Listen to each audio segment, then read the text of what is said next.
It's good day mga chong, tara samahan nyo ako dito sa Ueno, Tokyo, Japan at tayo ay magpo-food trip dito sa Oscar Kebab, Oscar Chicken Man. At ito ang kanilang mga pagkain dito from Middle East. Ito ang kanilang mga pagkain dito, pero ang napili namin dito ay ang Oscar Chicken Man Roasted Chicken. At ito, pinachop-chop na namin ito isang buong manok para dire-diretso ang sibaka natin mga chong. At ito pa, umorder kami ng salad, vegetable salad. Sinamahan na namin yan para merong ka-partner. Authentic na authentic to mga chong. At kung kayo nandito, maamoy nyo ang aroma ng kanilang manok. At tara chong, ito, tirahin na natin, sibakin na natin.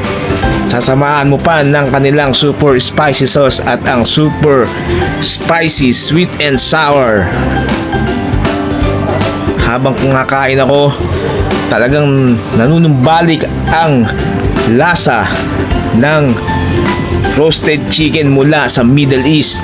Dahil ako ay isang OFW dati sa Middle East.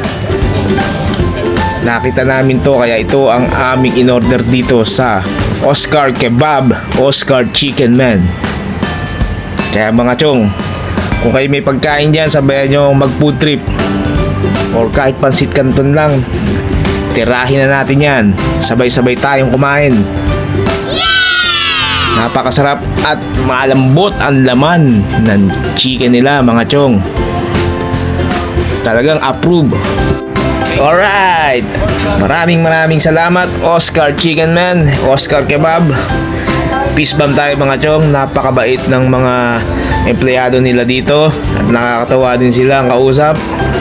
At pag kayo ay nagawi dito sa Ueno, Tokyo, Japan, at kayo ay maghahanap ng mapo-food trip, ito, garantisado tong Oscar Chicken Man, Oscar Kebab. Kung kayo ay nagkikrave sa mga pagkaing Middle East, ito, itry nyo na to.